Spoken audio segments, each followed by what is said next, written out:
Hi, this is Robert from the Open Eye, and I'm here to talk to you today about creating your spiritual or magical environment. And I'm going to apologize right off the bat. I'm going to look at my notes a lot because I've recorded this video about a dozen times and I keep screwing it up, and I just don't have that kind of time. So I'm going to be looking at my notes a lot, and I hope you can forgive me for that. So many folks walk into the Open Eye and comment about what a peaceful environment it is. Some people even ask if they can just hang around and enjoy the atmosphere. Well, of course you can. That's why we're here. We're here to help bring you peace and spiritual development and all that kind of good stuff. So if this place makes you feel comfortable, you are welcome to hang around as long as we have the room for you to do that. So in this video, we're going to talk about what I did, or what we did, my wife and I did, to create the environment you feel when you come in here. So it should be no surprise that the first thing we did was use sage. We moved in and we saged and saged again and again and again. We got all the residual personality and yuck and even the good stuff out of the space because we wanted to make it our own. So our first few months here, we burned a lot of sage. The advantage of sage is that it gets rid of a lot of etheric guck, if you will. Bad vibes, bad energy, whatever you want to call it, lower spirits, even some intelligent spirits. Sage will clear them out of a room. A good saging, properly done, will drive out almost everything. And some point in the future, we'll do a specific video on the exact technique of saging your home or business, but a lot of you already know that part, so we're not going to include it here. This video is long enough as it is. So there's a common misconception with sage, and that is you only have to do it once. Somebody will come in and there's a bad vibe in their apartment, something doesn't feel right, whatever the case is. They spend $3 on a stick of sage, they burn it, they wave it around their apartment for a while, the feeling goes away, mission accomplished, it's all good. Okay, and that's fine. They accomplished what they wanted to accomplish. But whatever caused the bad feeling might come back. Sage doesn't kill anything, it moves things. It gets them out of your house. Okay, so we all have lives. We have bad moods, we have arguments, we bring our workday home with us back to our home or apartment or wherever we happen to live. Random spirits might just walk by, no personal animosity towards you, but they just happen to want to hang out in the corner for a while, and you start to get that weird little feeling. Well, the sage that you used last week doesn't help. Okay. Nobody moves into a new home, cleans the bathroom, and then doesn't touch it again until they move out. You clean your bathroom on a regular basis. You sage on a regular basis. Every time you clean your bathroom, sage your house and get rid of all the dirt and the filth, because it matters physically, it matters energetically, it matters spiritually. Do the whole thing. It's no time at all to sage compared to doing all the physical cleaning that you have to do. So, the second thing about sage is that it clears things out really effectively, but it does it so well that it leaves a vacuum. In the spirit world, you've just created an empty apartment with a move in now sign.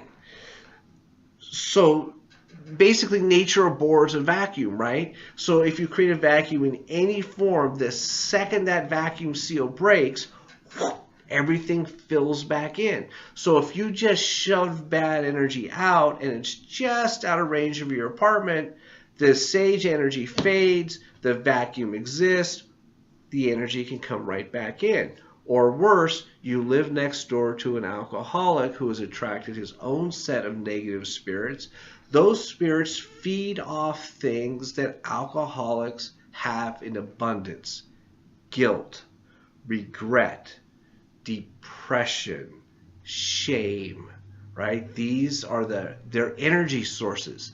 So if you sage your apartment and you live next door to an alcoholic who's attracted to one of these spirits, that spirit might just move into your nice clean home because it might be more comfortable there. It's still going to have access to your next door neighbor, but now it also has access to you.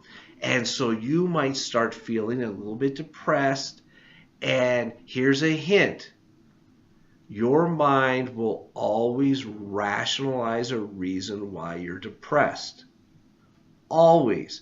It'll go back and figure out something that happened when you were a junior in high school, or some argument you had with your mother, or some behavior that you're ashamed of, and you'll start focusing on that. It'll kill your self-esteem. You'll get even more depressed, and that spirit in the corner is feeding off of you.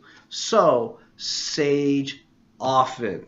Get rid of that stuff. When you first start to feel depressed and you have no good reason, nobody just died, you didn't just run over a cat, you did not just get fired, you're just going through life and suddenly you're depressed, sage first.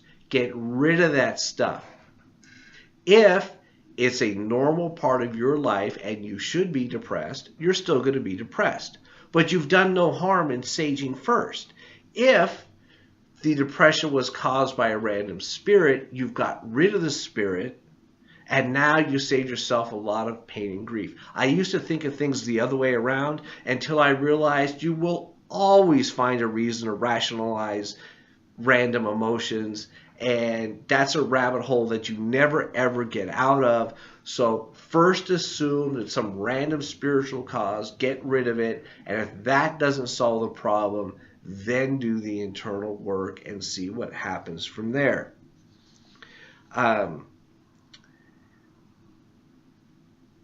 The problem with sage again is it creates that vacuum that draws things in, right? So how do you keep that from happening?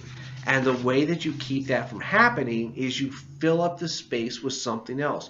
You just don't sage and then walk away. So here's 3 ways that you can fill the space back up. I'm sure there's others. These are just my top 3. The first is inflame yourself with prayer. Pray to your deity of choice. Whatever your deity is, it doesn't matter. You want to pray to Jesus, you want to pray to Diana or Bridget or Hestia or anything like that. Whatever makes you feel at home and spiritually comfortable, focus your prayer. Long for their presence. Open your heart to them and ask them to fill your living space with their energy. Now, the only caution to have with that is if you're living next door to an alcoholic, you might not want to call Dionysus or Pan. The reasons for that should be obvious, but those deities don't mind a little bit of alcohol, and it's not going to make a spirit that feeds on alcoholics uncomfortable. Okay, so bring in a deity of your choice that makes you feel the way that you want to feel, I guess is the best way of putting that. The second way is to burn another herb, incense, oil, something of that nature to fill up the space. I have a couple of favorites. I like lavender because to me it means blessings. So I will sage the place and then I will light some lavender and say something like, as I burn this lavender, my home is blessed with an abundance of peace, joy, and the energy of my best self. This makes me comfortable. Use different words that make you comfortable. But you want a blessing that has to do with your spiritual side. You do not want a blessing that has to do with more mundane things. Like bless this house with more money. Because what that really is a prayer of scarcity, and you don't want scarcity in your house. You want abundance of your house. In your house, you want an abundance of spiritual energy. So make sure that the prayers you use are very positive and they are very much a blessing to you, and not some kind of blessing that's kind of half a curse at the same time. My other favorite is Palo Santo wood. Palo Santo is a holy wood. It sanctifies a place. It makes a place holy. So when I burn Palo Santo, I might say something like, "Holy wood, may your presence and smoke sanctify this place as holy. May all unclean spirits find this place unwelcoming." Your next door neighbor's alcohol-driven spirit is not going to feel welcome in a home that's filled with Palo Santo wood. It's just not going to happen. The third way is to open up your heart center and just fill the room with your own love and spirituality and comfort that always resides within you. We are all connected to the divine all the time. If you know how to open your heart center and spill that energy out, you're basically declaring this space is mine. Nothing is allowed in this space that is not compatible with my personal spiritual energy. Do that a few times and notice the friend who no longer shows up, and you will realize this person has probably not contributed to your life a great deal. So, as I mentioned earlier, I said that I would tell you exactly how I make this place feel the way it feels. And it's really simple. First, we saged everything. We got it clear. I hardly ever use sage anymore unless somebody happens to bring something in that I just can't abide. But for the most part, I don't use sage here anymore. What I do is I burn the Palo Santo wood using the words very similar to what I just said. And I work on making this place feel holy. The second thing I do is I constantly sprinkle holy water all over the place. And I say that to neo-pagans, and their eyes get really big, and they're shocked. Sometimes they're afraid, they're confused, they don't know what I'm talking about. So let me clarify a little bit. It's not Catholic holy water. Even if it was, there's nothing wrong with Catholic holy water. It's not going to hurt you. But I'm not Catholic. I'm not going to borrow from a tradition that is not mine. My spirit taught me how to make my own holy water, and that's what I use. I sprinkle it around and say, may this place be receptive to the highest spiritual energies, and leave it at that. Most people are very comfortable around high vibration spiritual energies as long as the volume isn't set so high that it freaks them out a little bit, and I don't do that. And that's all it takes. You can purchase the Palo Santo wood and the sage and even the holy water here. I have a small sample bottle about yay big. It's $3.50. It has instructions on how to use it to bless yourself or others if you want to do that. When you find out it works for you, bring in a quart bottle. I will turn that into holy water for you for the same price, and you can holy water your apartment to your heart's content.